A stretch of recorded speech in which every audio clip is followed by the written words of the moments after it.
ইসলাম হলো পৃথিবীর ভিতরে সবচাইতে শান্তির ধর্ম। আর ইসলাম হলো আল্লাহর তৈরি করা একমাত্র ধর্ম। সুবহানাল্লাহ বলেন। আল্লাহ কোনো দুটো ধর্ম তৈরি করেননি, আল্লাহ একটাই তৈরি করেছেন, আর সেটাই আল্লাহ মানুষের জন্য নির্বাচন করেছেন। ইসলাম মুসলমানদের জন্য নির্বাচন করা না। ইসলাম ধর্ম কাদের জন্য? মানুষের জন্য। এবারে কেউ সেই ধর্ম গ্রহণ করেছেন, কোনো মানুষের ধর্ম গ্রহণ করেনি।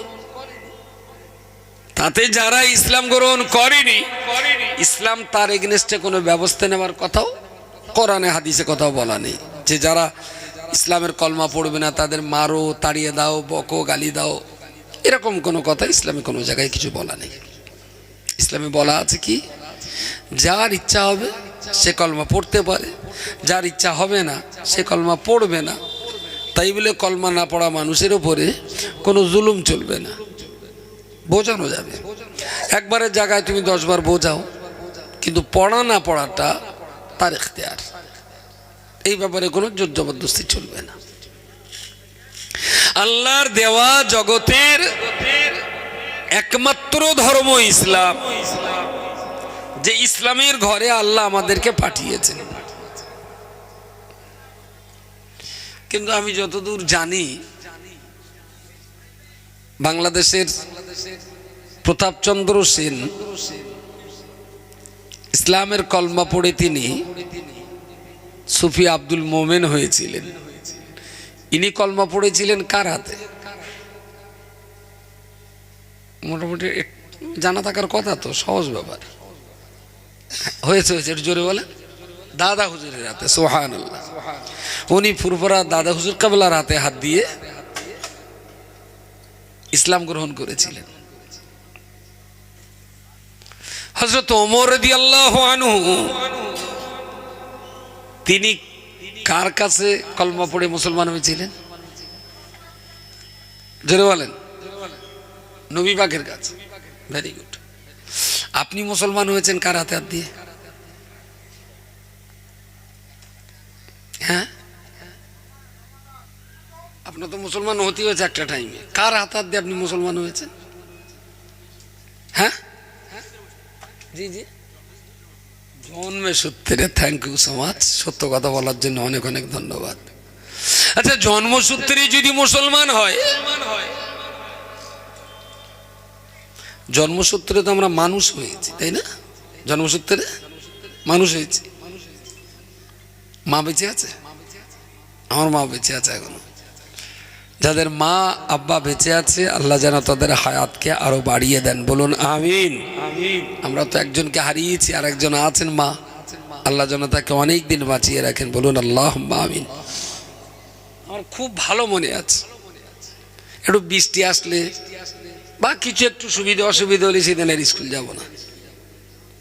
তা মা কতবার আদর করবে, পয়সা দেবে। আর তখন আইসক্রিম ছিল 5 নয়া।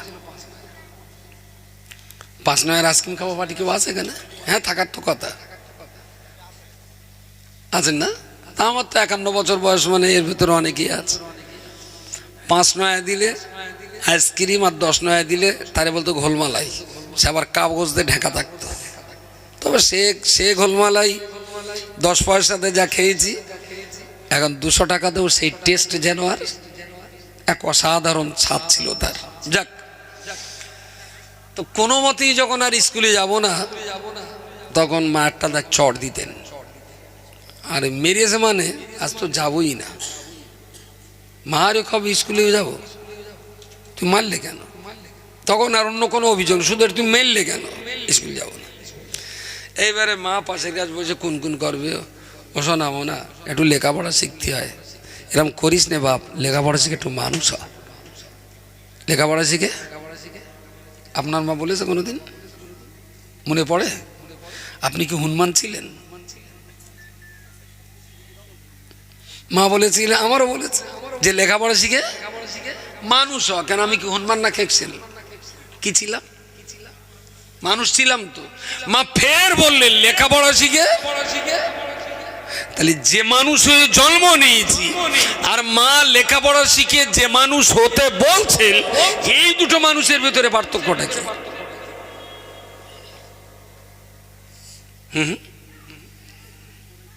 সবাই মানুষের জন্ম নিয়েছে, কিন্তু এর পরেও মা বলে যে লেখাপড়া শিখে মানুষও। মুসলমানের বাচ্চা মুসলমানের জন্মাতেও পারে, তারপরেও কিন্তু একটা জায়গা আছে যে পড়াশুনো করে মুসলমান হয়।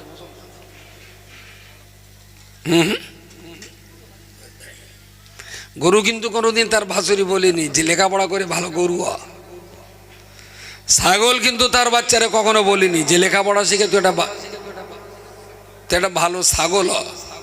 ছাগল কোনোদিন বলিনি। বিড়াল কোনোদিন তার বাচ্চাকে বলিনি যে লেখাপড়া শিখে একটা বিড়াল হ। কিন্তু মানুষ তার বাচ্চাকে বলে লেখাপড়া শিখে মানুষ হ। তো জন্মগতভাবে আমরা মানুষ।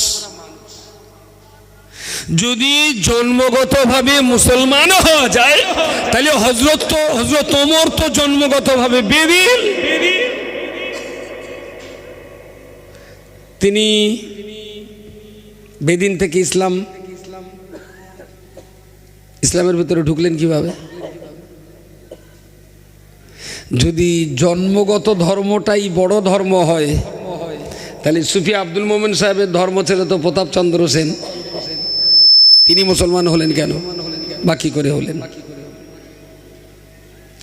তাহলে হিন্দুর পরিবারে জন্ম নিয়ে কলমা পড়ে যদি মুসলমান হওয়া যায়, বেদিন কাফির মুশরিকের ঘরে জন্ম নিয়ে কলমা পড়ে যদি মুসলমান হওয়া যায়, তাহলে মুসলমানের ঘরে জন্ম নিয়ে যারা কলমা পড়তে পারে না তারা কোন জায়গায় আছে?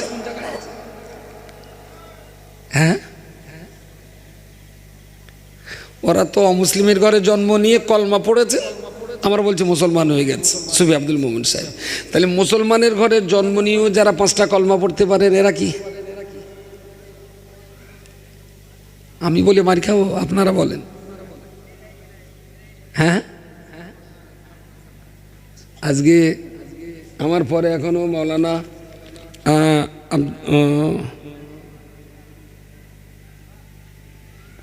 আব্দুল্লাহ আল মাসুম উনি এসছেন, ডাকো তো। আমার পরে উনি বলবেন, ও বাকিউল্লাহ হুজুর বলেছেন, শরীফুদ্দিন, ও আমাদের বাকিউল্লাহ সাহেব উনি লাস্টে থাকবেন। তাহলে আমার পর আব্দুল্লাহ আল মাসুম সাহেব, তারপর বাকিউল্লাহ সাহেব, শেষ। বেশ, সবাটা মোটামুটি ধরে নেন বাকিউল্লাহ সাহেব 10:30 থেকে আখেরি তো 12টার দিক শেষ হবে। কালকে সকালে এই গ্রামে এসআইআর হবে, কড়া মুসলমান 5টা কলমা পড়তে পারে আর কড়া মুসলমান পারে না, তার এসআইআরটা কালকে হোক। হ্যাঁ, ওই ডিটেনশন ক্যাম্পে যারা রয়েছে ওরকে উদ্ধারের জন্যই তো এই সভা। ওরা বিপদ আপদে পড়লি আমরা এখান থেকে দোয়াদানি পড়ে দেবো, জাল্লা গপ্পার আলী, গফুর আলী, সোনার চাঁদ, রমিশন বিবি কবরে গেছে, আল্লাহ তুমি ওদের ভালো রেখো। 700 বছর ধরে এই দেশ, এই রাজ্যে ইসলাম প্রচার হলো। এখনো যদি আমতা মধ্যপাড়ার 80টা পরিবারে যদি সার্ভে করা হয়, আমি গ্যারান্টি দিয়ে বলছি, যদি এখানে 12 বছরের ওপরের 200 মানুষ থাকে, তার ভিতরে 190টা মুসলমানের 7টা কলমা মুখস্থ পড়ার হিম্মত নেই। আর যদি মানে পড়তে বলি তাহলে তো জায়গায় হার্ট অ্যাটাক করে, যে 7টা কলমা মানে মতলব একটু ভালো করে পড়ুন। খুবই দুর্ভাগ্য আমাদের। এরা আবার মুরিদ হতে যায়, কলমা পড়তে পারে না, সে আবার পীর খুঁজে। প্রায় জিজ্ঞেস করে বলতে, হুজুর একটু মুরিদ হওয়া মনে করতুলুম, তা কার কাছে যায়? আমি বউ মরে গেছে, তাহলে আমি তাহলে ওর কাছে মুরিদ। তুই যেরকম মুরিদ তার জন্য তোর বউ উপযুক্ত পীর। তাহলে যেন আপনি ঠাট্টা করছেন, আমি তাহলে একটু কোরআন পড়ে শোনাও, যেখানে ইচ্ছা তোমার একটু কোরআন পড়ো। তাহলে তো হুজুর আমি না কম সেই পড়তে পারি না। আমি তুমি যখন কোরআন পড়তে পারো না, তোমার বউ পারে, তাহলে হ্যাঁ কচিমা খুব পারে। আমি তাই তোমার বউ আমি পীর বলে খারাপটিকে করেছি। বউর কাছে মুরিদ হয়ে বউটার কাছে বসে আগে কোরআনটা শেখ, আগে কোরআনের পৃষ্ঠাটা টেপ, তারপরে মদিনার তসবি টিপবি। আগে কোরআনটা খুলে পড়, তারপরে পীর খুঁজবি। যে কোরআন পড়তে পারে না তার পদ্ধতি বলেছে কেডা? কোথায় পেয়েছেন? পীর ধরা আগে না কোরআন ধরা আগে? বহু মুরিদ দেখেছি। মেজুর কেবলা যখন হায়াতে ছিলেন তো পূর্বরায় যেতাম, হুজুরের সঙ্গে সাক্ষাৎ হতো। আর একটা বুড়ো ছেলে মনে পড়ে মেজুরির কাছে খেদমতে থাকতেন, কেউ দেখিনি, খেলা বিরাট খেঁকুশে মাল। অবশ্য তার আমি খারাপ বলবো না, সবাই যদি হুজুরির গাড় উপরকে ঝেপে পড়ে তাহলে তো বুড়ো মানুষটার কষ্ট হবে, যার জন্য উনি কাউকে দাঁড়াতে দিন, যাও যাও যাও যাও, যত বুড়ো মাল তো। এরম দরজা খোলা হলো, আমি ভেতরে ঢুকি, দরজাতেই বাড়ে দাঁড়িয়ে গেলাম, বুড়ো আর দেখতে পায় না। আর বহু লোক আসে হুজুরের সঙ্গে মশাবা করার, আমি দাঁড়িয়ে দাঁড়িয়ে দেখতাম। ও হুজুরের সঙ্গে মশাবা হয় হোক না হয় না হোক, একটুখানি সময় তো দেখি দাঁড়িয়ে দাঁড়িয়ে। কেউ হাতে হুজুরির পায়ে হাত দে, হাতে মজা লাগানো আছে, হাতে হুজুর একটু দোয়া করবেন, জল করে মাছ ছেড়েছি, আর একটু তাবিজ, যাও। 2 নম্বর গোলাম আলী, হুজুর দোয়া করবেন, মেয়েটা একটু রং চাপা বে হচ্ছে না, আল্লাহ যেন একটা ভালো পাত্র দিয়ে দেয়, একটা তাবিজ, যাও। 3 নম্বর হইবার, আসসালামু আলাইকুম হুজুর, একটু দোয়া করবেন, 3 বিঘে বেগুন চাষ করেছি, আল্লাহ যেন একটু ভালো ফসল দেয়, যাও। আবার হুজুর আমার ছেলে একটা কাপড়ের দোকান করেছে, একটু দোয়া করবেন যেন দোকানটা ভালো চলে। আমি সালাম মেজি হুজুর কি অর্থমন্ত্রী? যে সম্বন্ধে আসে সবার একটাই ধান্দা, মাল কিভাবে মারা যাবে, জল করে কি করে মাছ বাড়বে, গাছে কি করে নেরকল বাড়বে, খেতে কি করে বেগুন হবে, পুকুরে কি করে মাছ বাড়বে, কোন দিকে ইনে চিন্তা ভাবনা খারাপ খারাপ। হয়তো 1-150 লোকের পরে একটা লোককে বলতে শুনেছি, হুজুর আসসালামু আলাইকুম, হুজুর আমার সবক এই জায়গায় ছিল, এইবারে সবকটা কোন জায়গায়, কি বলি বুঝতে পারেননি? আমার কথা বোঝা গেছে যে আমি এই সবকে আছি, এর পরের সবকটা হুজুর একটু যদি পাল্টে দেন। হ্যাঁ, এই লোকটাই হলো